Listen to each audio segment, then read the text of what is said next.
बिस्मिल्लाहिर्रहमानिर्रहीम। अस्सलाम वालेकुम। आज 18 अक्टूबर बरोज़ इतवार हम बात करेंगे कराची में जो जलसा इस वक्त जारी है PDM का, और जिसमें आज मौलाना फजल रहमान भी मौजूद हैं, मरियम नवाज़ और बिलावल जरदारी भी मौजूद हैं। इस जलसे के हवाले से और जलसे में जो महमूद खान अचकज़ई की तकरीर हुई है, और आज मरियम नवाज़ ने जो वहाँ पर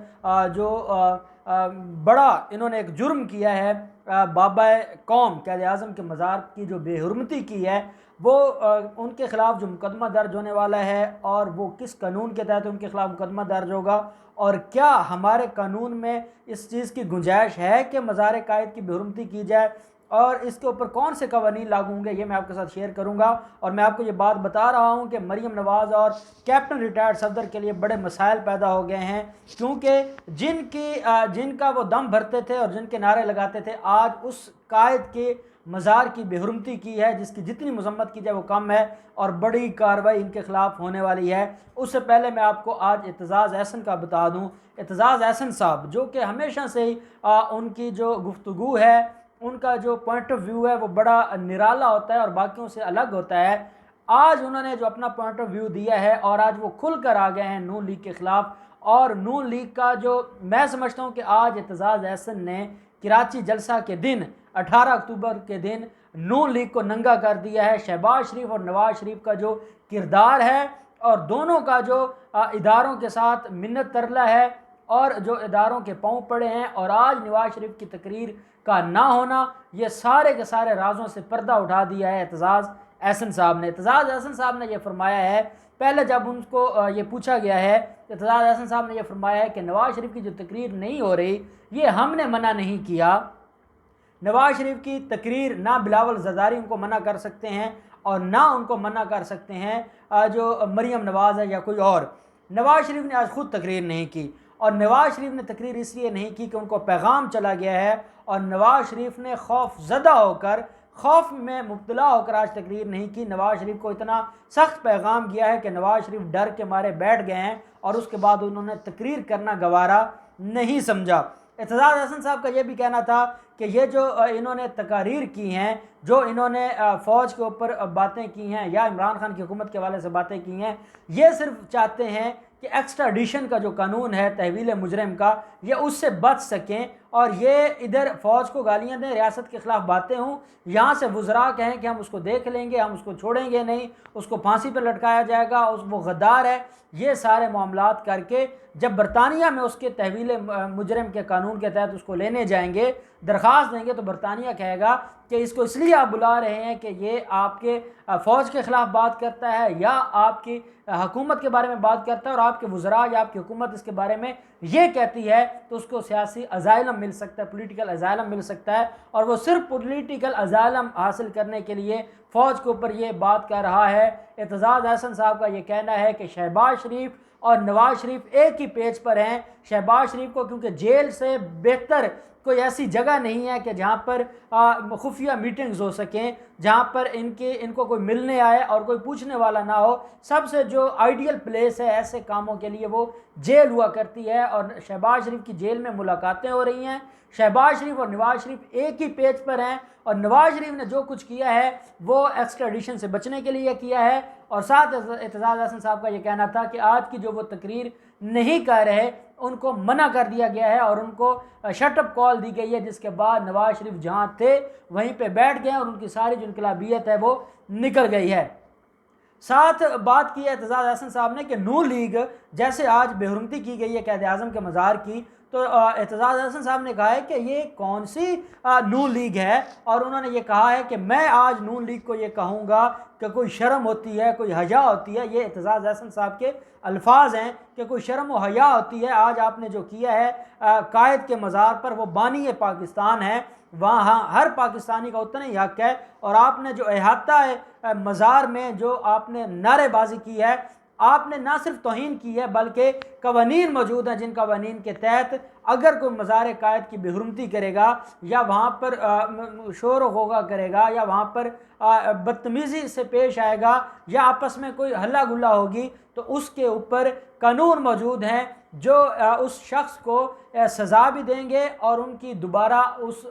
मज़ार पर जो दाखिला है उसके ऊपर पाबंदी आयद की जाएगी। एतजाज़ हसन साहब ने कहा है आप नून लीग से क्या उम्मीद रखते हैं? नून लीग ने तो सुप्रीम कोर्ट के ऊपर हमला किया था, चीफ जस्टिस के कमरे अदालत में हमला किया था, और इन लोगों का कोई ईमान नहीं है। और उन्होंने साथ बताया है कि पीडीएम के जो तहरीक चल रही है किसी भी वक्त नून लीग ने छोड़ जाना है। नून लीग के जैसे मामला ठीक होंगे, नून लीग चुप करके चली जाएगी और पीडीएम अकेली रह जाएगी। और एतजाज़ हसन साहब ने यह भी कहा है कि ये बात जान चुके हैं आसिफ जरदारी और बिलावल जरदारी, और यही वजह है कि आज जो मरीम नवाज़ को वहाँ पर जिस तरीके से रिसीव किया गया है और मरीम सफदर को कोई आज लिफ्ट नहीं करवाई गई, उसकी वजह यह है कि बिलावल जरदारी और आसिफ जरदारी जान गए हैं कि इनके मामला तय हैं, ये अपने मामला तय करके बैठे हैं और ये सिर्फ़ और सिर्फ ड्रामाबाजी कर रहे हैं। इनका कोई मकसद नहीं है, इनका सिर्फ एक मकसद है और वो एनआरओ है, और वो ये लेने के लिए किसी हद तक भी जा सकते हैं। अब इससे अहम बात यह है कि कैप्टन रिटायर्ड सफदर ने जो कुछ किया है, कैप्टन रिटायर्ड सफदर वो बेचारा ड्राइवर भी है, वो ये कहें तो वो पोस्टर भी लगाने लग जाता है, वो गाड़ियों के लिए रास्ता, उसकी औकात क्या है? उसकी ये है औकात कि वो उसको मज़ार कैद पर जाए और वहाँ नारेबाजी करे? मैं आपको एक बात बता रहा हूँ, सारी जमातों को छोड़ दें, सारे जो हम जिस जमात के साथ हैं हर चीज़ छोड़ दें, लेकिन एक बात याद रखें कि कायद आज़म सब के हैं, हर पाकिस्तानी के हैं। और जब कोई मुल्क के पाकिस्तान का बाप है, पाकिस्तान का बानी है कायद आज़म, उसके मज़ार पे जाके कोई इस तरीके की बदतमीज़ी करेगा और वोट को इज़्ज़त दे की बातें करेगा, उनको ऐसी सज़ा मिलनी चाहिए कि उसका ये उनके लिए मिसाली सज़ा हो कि आइंदा कोई वहाँ पर ऐसी हरकत ना करे। और आज तक ऐसा नहीं हुआ जो काम इन्होंने किया है, और उसके ऊपर अब अथॉरिटीज़ ने और इदारों ने एक्शन ले लिया है और मुकदमा दर्ज हो रहा है नवाज शरीफ, मरीम नवाज़ और इन सारे लोगों के ख़िलाफ़ कि इन्होंने मज़ार कैद की बेहुरमती की है और इन्होंने मज़ार कैद के पर एक तरह का हमला किया है, और इनके लिए मसला नहीं है हमला करना। अब अगली चीज़ है कि बिलावल जरदारी का जो आज का जलसा हो रहा है 18 अक्टूबर का, वो गुजरांवाला में तो फिर भी चले कोई 10 से 12,000 14,000 लोग थे, आज तो वो भी नहीं थे। आपने अगर आज देखा हो कि पीडीएम के जलसा से पहले आपने अगर सिटिंग अरेंजमेंट देखी हो तो एक कुर्सी से फासला कितना है, और पूरे पंडाल में इन्होंने कुर्सियाँ जो हैं वो बिखरी हुई हैं और जगह जगह आपको प्लेसेस खाली नज़र आते हैं, तो वो भी इनसे पूरी नहीं हुई। और बिलावल जरदारी, और मैंने पहले आपसे कहा था कि कराची में तो इनके पल्ले ही कुछ नहीं है, कराची वाले तो पहले तंग आ चुके हैं, कराची वाले तो इनकी हरकतों से, इनकी पॉलिसियों से तंग आ चुके हैं, और कराची वालों का बस चले तो ये जिस रोड से गुजरे इनको गंदे अंडे मारे जाएं, इनके ऊपर टमाटर बरसाए जाएं, इनकी तो ये औकात है बिलावल जरदारी और मुराद अली शाह की। और फिर ये इतने बदतमीज़, क्योंकि किराए पे लोग आए होते हैं, फिर अंदरूनी सिंध से लोग आए हैं, उन्होंने वो जो बाढ़ थी वो बाढ़ तोड़ी है, और बाढ़ तोड़कर वो जो ख़वातीन का पंडाल था उसमें घुस गए हैं, और काफ़ी वहाँ पर हंगामा हुआ है, काफ़ी वहाँ पर उन्होंने बदतमीज़ी की, और बदतमीज़ी करने के बाद फिर इंतज़ामिया ने उनको वहाँ से निकाला है। ये तो इनके अंदर इखलाकियात है। जिस क़यादत का, जिस तहरीक का लीडर का स्टेज पर खड़े होकर औरतों को गालियाँ देता है, उस तहरीक के कारकुनान की क्या हालत होगी, या उनका जो मॉरल वैल्यूज़ हैं वो हम उनसे क्या उम्मीद रख सकते हैं कि वो कैसे होंगे, वो क्या करेंगे। और फिर मरीम नवाज़ तो आज उनको तो नवाज शरीफ की जो तकरीर है, ये बात तो बिल्कुल बड़ी खुली है कि अगर नवाज शरीफ आज तकरीर करना चाहते, नवाज शरीफ तो तकरीर करना चाहते थे, नवाज शरीफ ने तो पहले एपीसी के बाद अपनी 3-4 घर में बैठे मीटिंग्स बुला के उनको तकरीरें आई हुई थी और वो करते रहे, और वो आज भी तकरीर करते। लेकिन आज जो शटअप कॉल गई है, और जो पाकिस्तान पीपल्स पार्टी है उन्होंने ये कहा है कि आप हमारा स्टेज इस्तेमाल करके फ़ौज के ख़िलाफ़ या मुल्क के ख़िलाफ़ कोई बात नहीं कर सकते। उसकी वजह यह है कि चाहे कुछ भी हो, आसिफ जरदारी ये समझते हैं कि भाई हमने अपने हालात ठीक करने हैं, हमने अपने मामलात को ठीक करना है। आप तो बैठे हैं, शहबाज शरीफ जेल में बैठ के मीटिंग्स कर रहा है और अपने मामलात को ठीक करने की कोशिश कर रहा है, हमारा क्या कसूर है? हमें 4-5 केसेस पहले हमारे खिलाफ हो चुके हैं, फ़र्द जुर्म हमारे खिलाफ आयद हो चुका है, बड़ी मुश्किल से इस्लामाबाद हाई कोर्ट से दरख्वास्त और बुरी ज़मानत की दरख्वास्त को एक्सटेंड करवाया है, और अगला उनका जो सफ़र है वो जेल की तरफ है। तो वो कहते हैं भाई हम क्यों इनके बयानियों को प्रमोट करने के लिए अपना स्टेज दें, तो उन्होंने इस बात से इनकार किया है। और आज मैं समझता हूँ पीडीएम का यह जो जलसा है सिवाय मायूसी के कुछ भी नहीं है। चाहे महमूद खान अचकज़ई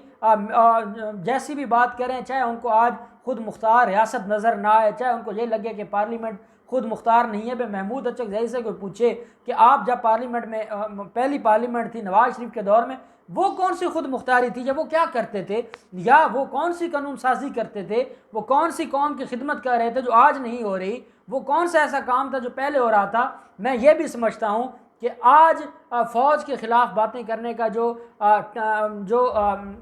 एक असाइनमेंट है वो महमूद अचकज़ई को दी गई है, और वो कहते हैं कि मैं किसी का नाम नहीं लेता, लेकिन आज पाकिस्तान की पार्लियामेंट खुद मुख्तार नहीं है, आज कब्ज़ा हो गया है। आज हमें अगर हम कोई बात करें तो गद्दार हो जाते हैं, हम जमहूरियत की बात करें तो गद्दार हो जाते हैं। वो जितनी गुफ्तगू कर रहे थे वो सिर्फ़ और सिर्फ अपने आप को बचा रहे थे और कोई बात नहीं थी। आज का पीडीएम का जलसा कराची का भी बुरी तरह नाकाम हुआ है। कोई एजेंडा नहीं है, कोई आवाम की बात नहीं है, कोई आवाम के मसाइल नहीं है, सिर्फ़ और सिर्फ एनआरओ है। और वो एनआरओ अब हर बंदा अपने अपने तय कोशिश कर रहा है एनआरओ की, और किसी को भी एनआरओ नहीं मिलना, और ये सारे के सारे मायूस होंगे और इनका जो मुस्तकबिल है सियासत का वो इंशाअल्लाह अब ख़त्म है। अल्लाह पाक पाकिस्तान का हामी नासिर हो। बहुत शुक्रिया। अल्लाह हाफिज़। पाकिस्तान जिंदाबाद।